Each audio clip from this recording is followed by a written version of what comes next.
Ya, pemirsa, pada saat rapat terbatas 5 Agustus 2020 lalu, Presiden Republik Indonesia Joko Widodo menyoroti soal percepatan penanganan stunting di Indonesia, mengingat Indonesia sendiri memiliki target untuk bisa menurunkan angka stunting di tahun 2024 menjadi 14%. Untuk itu, salah satu kunci untuk bisa mencapai visi tersebut adalah mengaktifkan kembali kegiatan atau layanan kesehatan di puskesmas dan juga posyandu.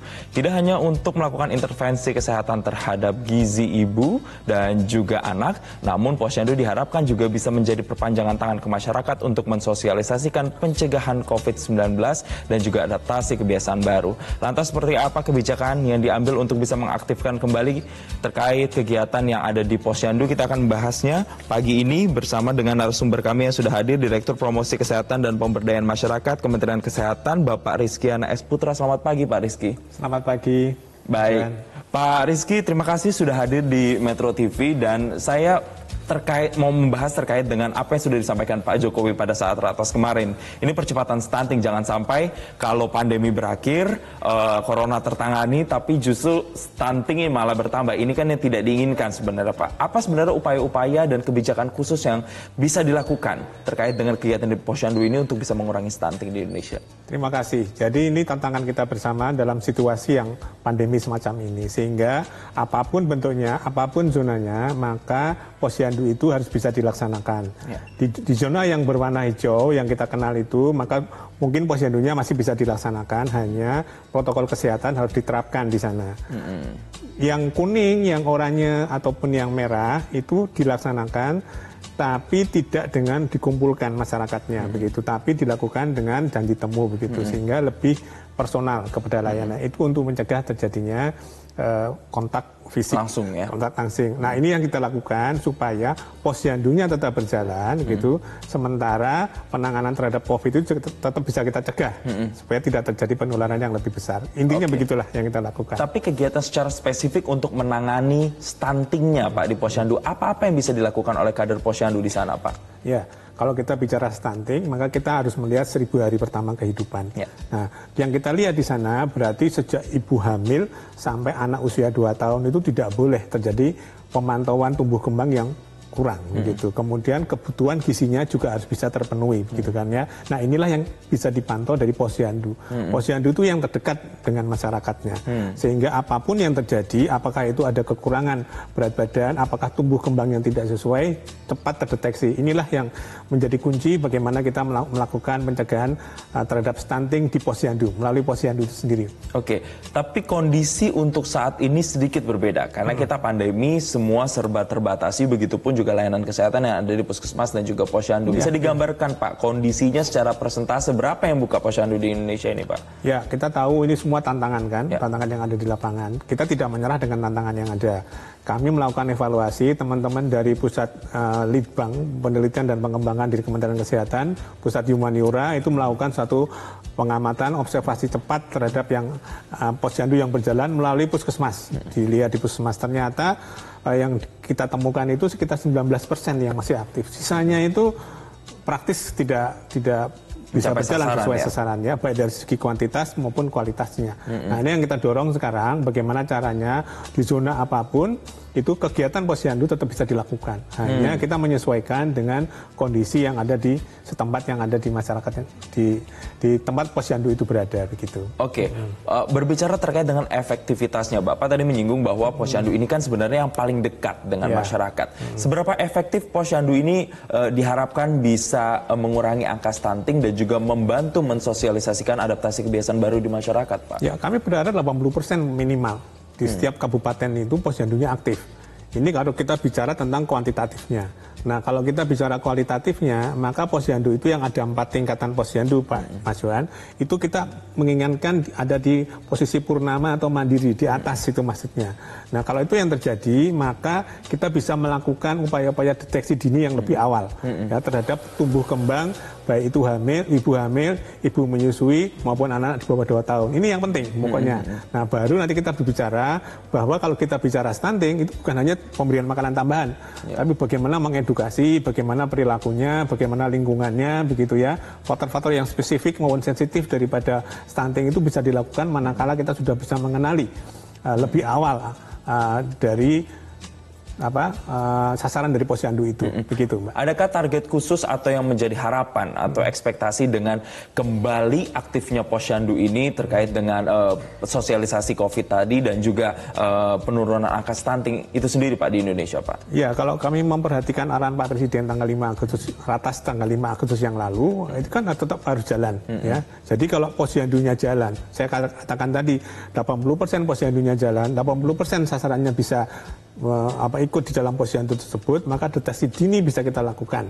Nah, intinya itu. Begitu deteksi dini bisa kita lakukan, maka kita bisa melakukan intervensi sebelum kejadiannya, begitu. Nah, ini yang kita harapkan. Nah, sekarang kita kojinya COVID sekarang ini seperti apa? Itulah tadi kami mencoba membuat satu desain begitu, dan mungkin dalam waktu tidak terlalu lama lagi akan terbit keputusan dari Menteri Kesehatan ya untuk daerah-daerah tertentu itu melaksanakan posyandunya seperti apa gitu. Sehingga bukan hanya segi kuantitas yang dikejar, tapi segi kualitasnya kita lakukan penerapan di sana. Nah, disinilah pentingnya buku kartu menuju sehat ya, yang warnanya pink, warnanya merah jambu itu dipakai. Jadi para pemirsa sekalian yang punya balita, ya, ibu hamil menggunakan kartu menuju sehat itu yang warnanya jambu pink itu untuk bisa digunakan. Maka kita akan bisa mencakup kuantitas maupun kualitas. Entar deh Mas, kita dengerin bagaimana para kader itu memperjuangkan itu di tengah COVID supaya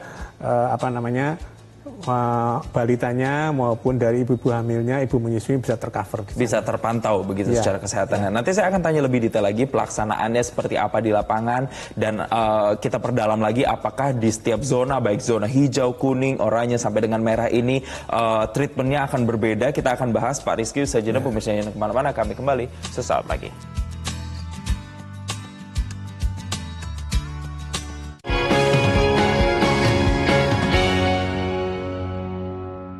Didukung oleh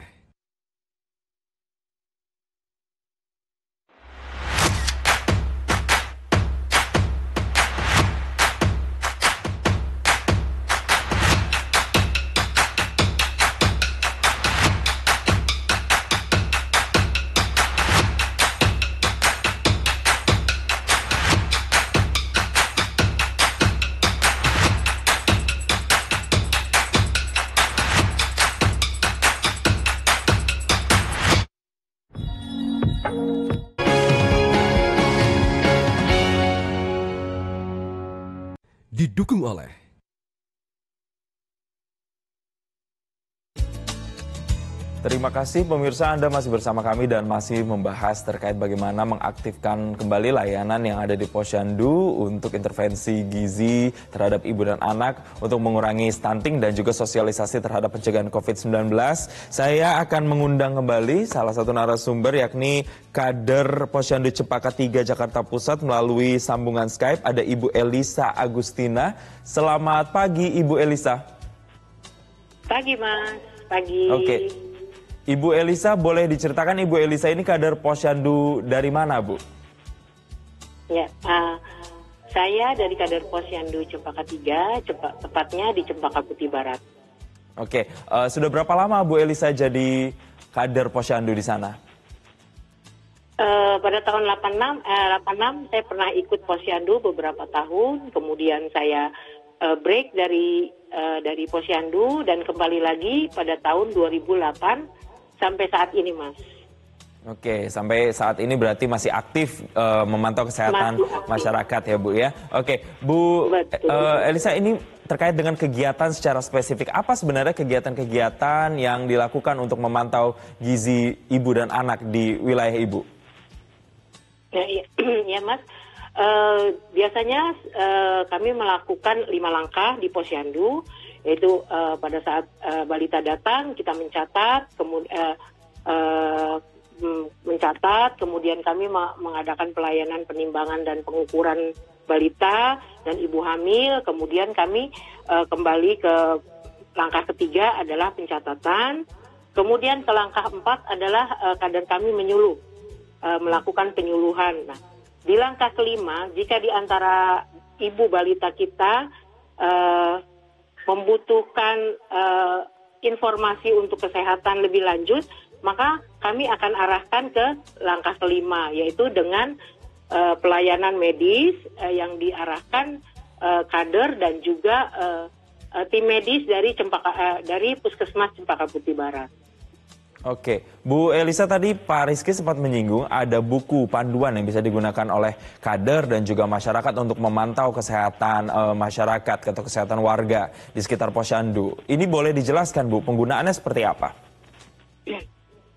Baik, Mas. Bukunya seperti ini ya, Mas. Ini adalah buku menuju sehat. Ini bukan hanya untuk balita, tapi ini dari awal anak ini ibu hamil. Dari awal ibu hamil ini kita sudah mencatat di sini. Bagaimana isinya di sini? Nah, di sini dari ibu hamil kita akan tahu apakah dia beresiko atau tidak. Pada ibu hamil, kemudian setelah dia melahirkan, kita akan lihat bagaimana gizi si anak setelah lahir, kemudian sampai dia berumur 5 tahun. Di sini semua ada. Tumbuh kembang pun di sini ibu-ibu, bukan hanya kader, tapi ibu balita pun bisa melakukan tes tumbuh kembang di dalam buku-buku ini, Pak Mas. Oke. Artinya dalam buku tersebut masyarakat bisa melakukan lapor begitu secara mandiri ya, Bu ya. Bu, tapi keadaannya sekarang sedikit berbeda, Bu. Ada pandemi yang mungkin membatasi layanan kesehatan di Posyandu. Nah, di Posyandu Ibu sendiri kegiatannya seperti apa pemantauannya di tengah pandemi ini, Bu? Nah, setelah pandemi ini biasanya kita tidak buka Hari Posyandu ya, Mas ya, karena kami DKI Jakarta dalam artian kami berada di zona merah. Jadi kami tidak membuka Posyandu. Bagaimana cara kader melakukan tetap anak-anak bisa terpantau, yaitu dengan cara kita punya WA IKP atau Ikatan Ketua Posyandu, dan juga kita punya WA Ibu-Ibu Balita. Dari sini kita bisa memantau balita kita agar si ibu yang melapor ke kita. Jadi ibu ini melapor melalui WA. Yang di rumahnya punya timbangan atau pengukuran, maka dia akan melakukan penimbangan dan pengukuran, dan kita akan catat. Seperti itu. Kemudian disinilah biasanya ibu hamil, dia akan memfoto dan kemudian mengirim ke WA grafik dari kesehatannya sendiri, gitu loh. Okay. Jadi buku inilah yang difoto, kemudian kami akan melihat. Itu, Mas. Oke, artinya sudah ada teknologi, pemanfaatan teknologi juga yang digunakan di masa pandemi ini. Artinya saya menangkapnya kegiatan yang ada di Posyandu tidak hanya buka pada saat hari buka Posyandu saja, tapi selain hari buka Posyandu, kegiatan kader ini terus berjalan, begitu, Bu? Iya, betul. Kader Posyandu ini bekerjanya bukan ada waktu, tapi kita tidak punya waktu. Memang ada hari pembuka Posyandu, memang ada. Tapi di hari-hari berikutnya pada saat kita bertemu juga, kita tidak bertemu dengan ibu kader, kita juga selalu memberikan arahan atau edukasi kepada ibu, agar ibu ini terus memberitahu kita bagaimana perkembangan balita atau perkembangan ibu hamil. Itu, Mas. Oke, Bu Elisa, sedikit saja singkat apa yang mau disampaikan kepada warga masyarakat di sekitar wilayah Posyandu, Bu Elisa? Saya cuma mengharapkan kerjasama di antara kita. Ini juga bukan untuk kepentingan kita, tapi kepentingan bersama. Dan jangan lupa juga dengan 3M-nya, yaitu anak-anak terutama, yaitu memakai masker kemana-mana selalu, kemudian menjaga jarak, dan jangan lupa mencuci tangan. Oke, terima kasih Ibu Elisa Agustina sudah bergabung bersama kami, kader Posyandu Cempaka 3 Jakarta Pusat. Dan pemirsa, nanti kami akan membahas lagi lebih detail terkait dengan bagaimana kemudian Posyandu ini bisa beraktivitas dengan adaptasi kebiasaan baru. Tetaplah bersama kami.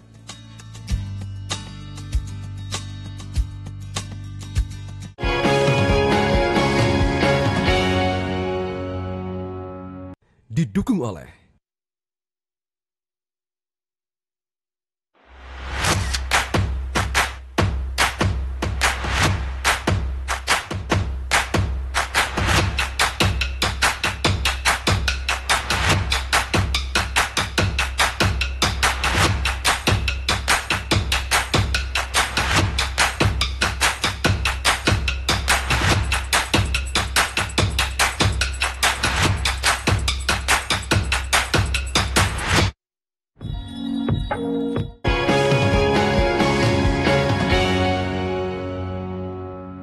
didukung oleh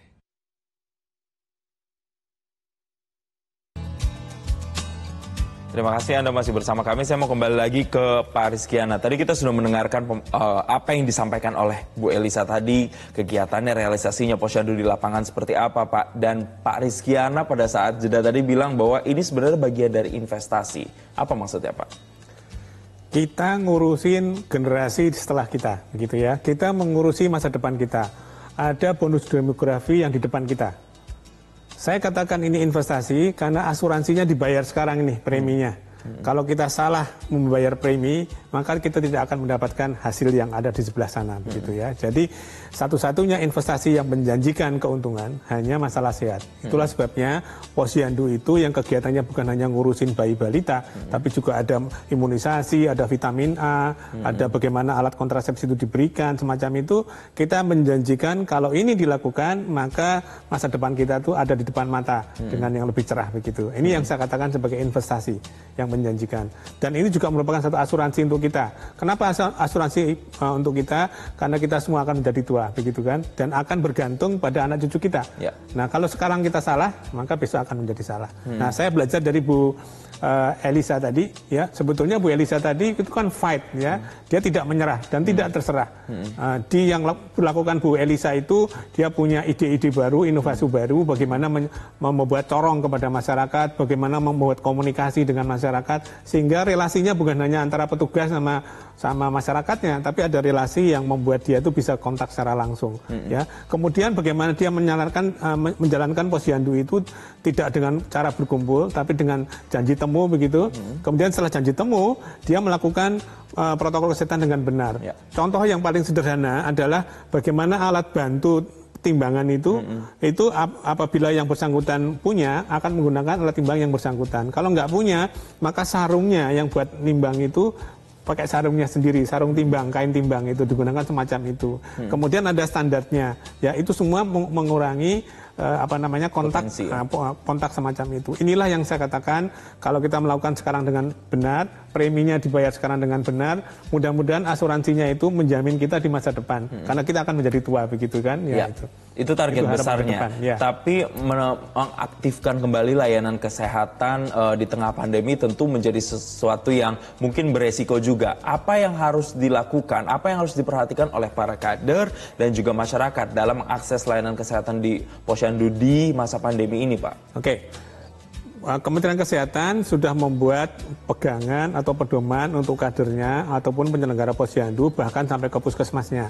Jadi kalau kita akan melaksanakan Posyandu itu bisa dilakukan di tempatnya untuk daerah zona hijau. Tadi saya ulang lagi, bisa dilakukan tapi dengan protokol kesehatan yang ada. Pengalaman kami ada beberapa tempat Posyandu itu yang melaksanakan dengan janji, begitu ya. 10 orang pertama jam 8 sampai jam 9, kemudian berikutnya jam berikutnya, begitu, sehingga tidak terjadi kumpulan semacam itu. Kemudian bagaimana kita menyiapkan kadernya tetap sehat, bagaimana kita menyiapkan sarana disinfektan, bagaimana yang datang itu juga dalam kondisi yang sehat. Tidak yang sakit dijadikan di sana. Itu adalah salah satu contoh. Kemudian yang sudah ada yang sakit, zona kuning, zona oranye, apalagi zona merah, maka tidak dilakukan kumpulan yang semacam itu. Ya, tapi dilakukan janji temu yang spesifik tadi. Ya. Ini adalah secara garis besar bagaimana Posyandu dilaksanakan apapun zonanya, begitu. Sehingga kalau itu dilakukan tidak ada delay, tidak ada tertunda, layanan yang tertunda. Ya, bulan ini adalah bulan pemberian vitamin A, begitu ya. Nah, kalau itu tidak buka, bisa dibayangkan bagaimana anak-anak kita yang harusnya mendapatkan perlindungan vitamin A tidak mendapatkan jasa semacam itu. Itu yang saya kembali lagi investasi. Ya, kita di masa yang akan datang. Jadi sangat spesifik yang kita berikan. Gitu, Pak Iwan. Pak Rizky, terakhir mungkin apa kemudian himbauan atau pesan yang ingin disampaikan kepada mereka, para kader Posyandu yang berjibaku ke lapangan, turun ke warga masyarakat, bertemu dengan warga masyarakat, dan juga untuk warga masyarakat ini sendiri, untuk bisa mengakses layanan kesehatan walaupun kondisinya sekarang seperti ini, Pak? Ya, satu kalimat nih. Ya. Yuk pantau tumbuh kembang dengan kartu menuju sehat di Posyandu. Nah, itu aja deh. Pak. Ya. Nah, dua-duanya ya, kader dan masyarakatnya. Oke, ini cukup simple tapi powerful begitu ya Pak ya. Terima kasih. Oke, ini semoga juga bisa menjadi inspirasi masyarakat Indonesia juga bahwa kesehatan ibu dan anak itu juga tetap harus diprioritaskan agar angka stunting di Indonesia masih menjadi PR ini benar-benar bisa turun ya Pak. Benar. Sekali lagi terima kasih Pak Rizkyana telah Ya, terima hadir kasih. dan bergabung bersama kami, dan pemirsa, bagi Anda yang ingin mengetahui informasi seputar kesehatan, Anda bisa menghubungi hotline Kementerian Kesehatan di 119 extension 9, dan Anda juga bisa mendapatkan informasi di Halo Kemenkes di kode wilayah diikuti dengan 1500567, atau Anda juga bisa follow dan juga pantau informasi kesehatan di akun Twitter resmi Kementerian Kesehatan di @kemenkesri. Dan pemirsa, demikianlah perbincangan kami di Selamat Pagi Indonesia Plus. Tetap selalu gunakan masker, cuci tangan, dan terapkan physical distancing.